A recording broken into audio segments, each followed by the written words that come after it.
Iran और America के बीच हाल ही में हुए सीज़फायर के बाद एक नया कूटनीतिक और मीडिया विवाद खड़ा हो गया है, जिसमें पाकिस्तान खुद को इस पूरे घटनाक्रम का अहम किरदार बताने में जुटा हुआ है। पाकिस्तान की मीडिया में लगातार ऐसे दावे किए जा रहे हैं कि इस तनाव को कम करने और युद्ध जैसी स्थिति को टालने में इस्लामाबाद की केंद्रीय भूमिका रही। इतना ही नहीं, कुछ पाकिस्तानी मीडिया रिपोर्ट्स में तो यहां तक कहा जा रहा है कि इस शांति प्रयास के लिए पाकिस्तान को नोबेल शांति पुरस्कार मिलना चाहिए। दरअसल यूनाइटेड स्टेट और ईरान के बीच पिछले कुछ हफ्तों से तनाव चरम पर था। हालात इतने बिगड़ गए थे कि ये टकराव किसी बड़े युद्ध का रूप ले सकता था। और इसी बीच जब 14 दिनों के लिए सीज़फायर की घोषणा हुई तो इसे वैश्विक स्तर पर राहत की खबर माना गया। लेकिन इस शांति प्रक्रिया के बीच पाकिस्तान की भूमिका को लेकर जो दावे सामने आए, उन्होंने पूरे मामले को एक नई दिशा दे दी। पाकिस्तान मीडिया के अनुसार इस्लामाबाद ने वॉशिंगटन और तेहरान के बीच बैक चैनल डिप्लोमेसी का काम किया।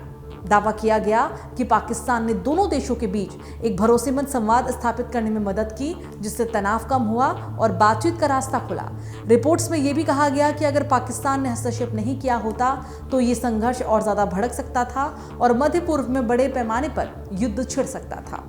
और इसी दावे के आधार पर पाकिस्तान में ये नैरेटिव बनाया जा रहा है कि देश ने न सिर्फ क्षेत्रीय बल्कि एक वैश्विक शांति में योगदान दिया है। कुछ रिपोर्ट्स में तो शहबाज शरीफ और आसिम मुनीर का नाम भी नोबेल शांति पुरस्कार के लिए प्रस्तावित करने की बात कही गई है। मीडिया में यह भी तर्क दिया जा रहा है कि जिस तरह से पाकिस्तान ने संकट को संभालने में भूमिका निभाई, वो अंतर्राष्ट्रीय मान्यता का हकदार है। हालांकि इन दावों को लेकर अंतर्राष्ट्रीय स्तर पर कोई आधिकारिक पुष्टि नहीं हुई है। कई विशेषज्ञों का मानना है कि पाकिस्तान अपनी छवि सुधारने और अंतर्राष्ट्रीय मंच पर अपनी भूमिका को मजबूत दिखाने की कोशिश कर रहा है। गौरतलब है कि पाकिस्तान लंबे समय से वैश्विक राजनीति में अपनी स्थिति को लेकर संघर्ष करता रहा है और ऐसे मौके पर उसके लिए डिप्लोमेटिक ब्रांडिंग का जरिया बन सकते हैं। इस पूरे घटनाक्रम का एक और महत्वपूर्ण पहलू ये है कि पाकिस्तान अब अमेरिका और ईरान के बीच औपचारिक बातचीत की मेजबानी करने की तैयारी में है। प्रधानमंत्री शहबाज शरीफ ने घोषणा की है कि 10 अप्रैल को इस्लामाबाद में दोनों देशों के प्रतिनिधिमंडल आमने सामने बैठेंगे। उन्होंने इसे इस्लामाबाद टॉक्स का नाम देते हुए उम्मीद जताई कि ये पहल अस्थायी शांति की दिशा में एक बड़ा कदम साबित होगी।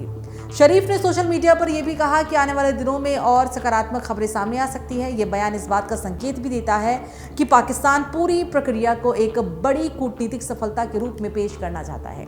हालांकि ये भी सच है कि सीज़फायर और बातचीत की प्रक्रिया में सिर्फ पाकिस्तान ही नहीं बल्कि कई अन्य देशों की भी अहम भूमिका रही है। तुर्की, इजिप्ट और चाइना ने भी मध्यस्थता और संवाद को आगे बढ़ाने में योगदान दिया। वहीं सऊदी अरेबिया और कतर जैसे देशों ने भी इस प्रक्रिया का समर्थन किया।